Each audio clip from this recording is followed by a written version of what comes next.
बिस्मिल्लाहिर्रहमानिर्रहीम। आज की वीडियो में हम जानेंगे सुल्तान औरंगज़ेब आलमगीर के बारे में। दोस्तों, आप लोगों ने औरंगज़ेब आलमगीर का नाम तो ज़रूर सुना होगा। औरंगज़ेब आलमगीर भारत के इतिहास के सबसे ताकतवर सल्तनत यानी मुग़ल सल्तनत के सबसे ताकतवर बादशाह थे। दोस्तों, औरंगज़ेब आलमगीर का इतिहास बहुत ज़्यादा विवादित है और इसको लेकर विवाद होता भी रहता है, मगर औरंगज़ेब आलमगीर से जुड़ी वो एक चीज़ कि जिस पर सभी लोग सहमत हैं कि जंग के मैदान में उस इंसान का कोई सानी नहीं हुआ करता था। दोस्तों, पूरे मुग़ल इतिहास में सिर्फ 2 ही ऐसे लोग गुजरे हैं कि जिनके जंग के मैदान में उतरने को ही जीत की गारंटी माना जाता था। उसमें पहला नाम तो ज़हीरुद्दीन बाबर का है, जिन्होंने मुग़ल सल्तनत की बुनियाद रखी थी, और दूसरा नाम बादशाह औरंगज़ेब आलमगीर का है। औरंगज़ेब आलमगीर की पैदाइश 3 नवंबर 1618 को गुजरात में हुई थी। औरंगज़ेब आलमगीर शाहजहां और मुमताज़ महल की छठी औलाद थे। औरंगज़ेब आलमगीर का नाम मुहिउद्दीन मोहम्मद था। औरंगज़ेब आलमगीर के वालिद शाहजहां उस वक्त गुजरात के गवर्नर थे। औरंगज़ेब आलमगीर बचपन से ही काफ़ी बहादुर और होशियार थे। औरंगज़ेब आलमगीर को अरबी और फ़ारसी ज़बानों में महारत हासिल थी। औरंगज़ेब आलमगीर एक बेहतरीन जंगजू थे। शाहजहां ने 1634 में औरंगज़ेब को दक्खन का गवर्नर बना दिया और उस वक्त औरंगज़ेब आलमगीर की उम्र सिर्फ 16 साल की थी और इसके बाद वो गुजरात के गवर्नर बनाए गए। शाहजहां ने औरंगज़ेब आलमगीर की काबिलियत को देखकर उनको बदअक्शा और बल्क का भी गवर्नर बना दिया। दोस्तों, शाहजहां के 4 बेटे थे, जिनमें से एक का नाम दारा शिकोह, एक का नाम शाह शुजा, एक का नाम औरंगज़ेब और एक का नाम मुराद था।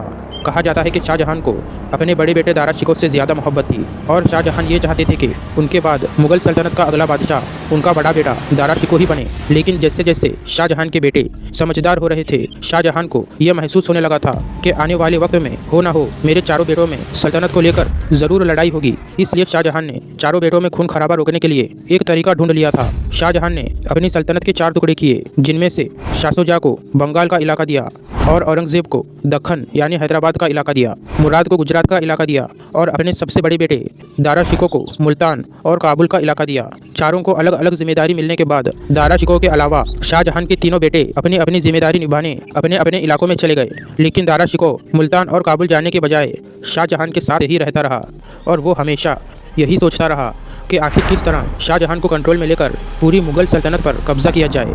दोस्तों, इतिहासकार बताते हैं कि दारा शिकोह एक घमंडी इंसान था। वो हमेशा अकड़ के चला करता था और हमेशा गुरूर व घमंड में ही रहा करता था। दारा शिकोह का बचपन से लेकर जवानी तक का ज़्यादातर वक्त ऐशो इशरत और महलों में ही गुजरा था, तो वही दूसरी तरफ औरंगज़ेब आलमगीर का बचपन से लेकर जवानी तक का पूरा वक्त जंगों के सारी मामलात में महारत हासिल करने में ही गुजरा था।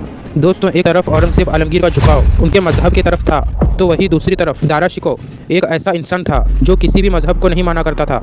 उसकी नज़रों में किसी भी मजहब की कोई अहमियत नहीं थी। शाहजहां के तीनों बेटे अपने अपने इलाकों में अपने आप को मजबूत कर रहे थे, तो वही शाहजहां का बड़ा बेटा दारा शिकोह शाहजहां के साथ महल में रहकर ही पूरी मुग़ल सल्तनत पर कब्जा करने की कोशिश कर रहा था। दारा शिकोह शाहजहां के महल में रहकर इतना मजबूत होता चला गया कि उसने अपनी एक कुर्सी शाहजहां की कुर्सी के बराबर में ही बनवा रखी थी। दारा शिकोह मुग़ल सल्तनत के बादशाह शाहजहां के बराबर में ही बैठा करता था। धीरे धीरे कुछ वक्त गुजरने के बाद ही शाहजहां की जगह दारा शिकोह मुग़ल सल्तनत के खुद फैसले करने लगा था और दारा शिकोह बहुत से ऐसे हुक्म जारी किया करता था जिस पर शाहजहां की रजामंदी नहीं हुआ करती थी। दोस्तों, दारा शिकोह को अपने फ्यूचर में सबसे ज्यादा खतरा औरंगज़ेब आलमगीर से ही था। इसलिए दारा शिकोह ने पहले से ही औरंगज़ेब आलमगीर को अपने रास्ते से हटाने की तैयारियां शुरू कर दी थी। उसने कई बार औरंगज़ेब आलमगीर के खिलाफ कई गलत फैसले जारी किए, जिसकी वजह से औरंगज़ेब आलमगीर और दारा शिकोह के बीच दुश्मनी बढ़ती चली गई। धीरे धीरे ये दुश्मनी इतनी बढ़ती चली गई कि शाहजहां के लाख समझाने पर भी शाहजहां के दोनों शहजादे औरंगज़ेब और दारा शिकोह की फौजें आमने सामने आ गई।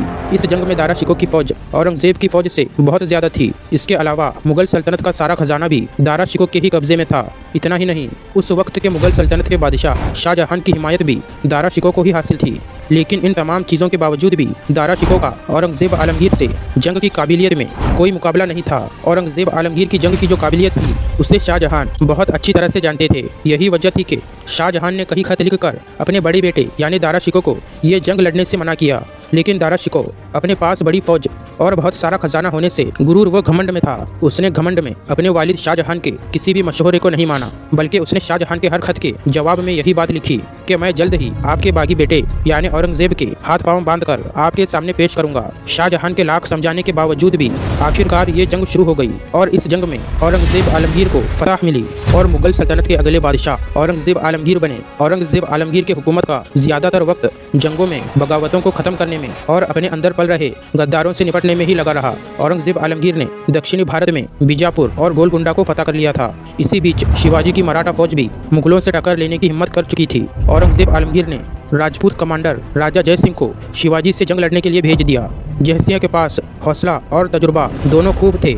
जयसिंह के कमान में मुगल फौज ने शिवाजी को हरा दिया और शिवाजी को औरंगजेब के सामने हाजिर किया गया। शिवाजी को कैद कर लिया गया, मगर वो कुछ वक्त के बाद वहां से फरार हो गए। सन 1679 तक औरंगजेब आलमगीर ने अपनी बहादुरी और शुजाअत के बलबूते पर पूरी मुगल सल्तनत को एक बहुत बड़े हिस्से पर फैला दिया था। औरंगजेब आलमगीर ने भारत, अफगानिस्तान, पाकिस्तान, म्यांमार इस जैसे बहुत सारे इलाकों पर मुगल सल्तनत को फैला दिया था। औरंगजेब आलमगीर का मानना था कि उनके पूर्वजों ने दीन इस्लाम से दूरी बनाना चाहिए और सल्तनत में ऐसे ऐसे नियम कानून राइज कर दिए जो दीन इस्लाम के खिलाफ थे और जिनकी वजह से सल्तनत बेकार हो रही थी। शराब पीना, जुआ, नाच गाना, हराम चीज़ों को हलाल कर देना, ये सब चीज़ें उस वक्त में होने लगी थी। इसीलिए औरंगजेब आलमगीर ने अपनी सल्तनत में शरीयत नाफिज कर दी, यानी कुरान और हदीस का कानून लगा दिया और इस संविधान को फतवाए आलमगीरी नाम दिया गया। और इसके बाद औरंगजेब आलमगीर ने सिक्कों पर कलमा खुदवाना बंद करवा दिया और भांग की खेती कराना, शराब पीना, नाच गाना, मुजरा कराना, इन चीज़ों पर पाबंदी लगा दी।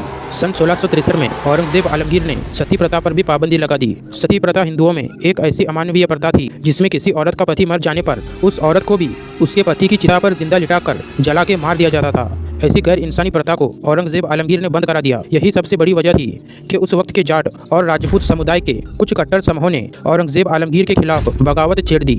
दोस्तों, औरंगजेब आलमगीर के दौर में दुनिया की पूरी जीडीपी का 25% हिस्सा भारत के पास था। यानी औरंगजेब आलमगीर के दौर में पूरी दुनिया में जितना भी मालो दौलत था उनमें से 25% हमारे देश में था। लेकिन दोस्तों, आपको ये जानकर हैरानी होगी कि औरंगजेब आलमगीर इतने अमीर इंसान होने के बाद भी वो एक आम जिंदगी गुजारा करते थे। इतिहासकारों ने औरंगजेब आलमगीर के बारे में लिखा है, ये मुगल सल्तनत के एक ऐसे ताकतवर बादशाह थे कि जिन्होंने कभी भी अपने ऊपर खर्च करने के लिए सल्तनत के खजाने से 1 रुपया तक नहीं लिया, बल्कि ये अपनी पर्सनल जिंदगी गुजारने के लिए टोपियाँ सिला करते थे और कुरान के कॉपीज भी लिखा करते थे। और फिर इन दोनों चीज़ों को बेचकर जो रकम इकट्ठा हुआ करती थी उससे ही औरंगजेब आलमगीर की ज़िंदगी चला करती थी। औरंगजेब आलमगीर ने हिंदुस्तान पर तकरीबन 50 सालों तक हुकूमत की। माना जाता है कि मुगलों में सबसे ज़्यादा मजबूत और अमीर सल्तनत औरंगजेब आलमगीर की थी। औरंगजेब आलमगीर के वक्त में इंडिया टेक्नोलॉजी में सबसे आगे था। औरंगजेब आलमगीर के पास ऐसे ऐसे हथियार और तोपें थी जिनका मुकाबला कर पाना पूरी दुनिया के लिए मुश्किल था। जब तक औरंगजेब आलमगीर मुगल सल्तनत के बादशाह थे तो अंग्रेज़ों की हिम्मत नहीं हुई कि वो भारत की तरफ आंख उठाकर भी देखे। 50 साल हिंदुस्तान पर हुकूमत करने के बाद 3 मार्च सन 1707 ईस्वी में लगभग 90 साल की उम्र में औरंगजेब आलमगीर इंतकाल फरमा गए। औरंगजेब आलमगीर ने यह वसीयत की थी कि उनकी जनाजे की रस्म को जितना ज़्यादा से ज़्यादा हो सके सिंपल रखा जाए, यानी उनके जनाजे की रस्म में दूसरे मुगल बादशाहों की तरह फजूल खर्ची ना की जाए।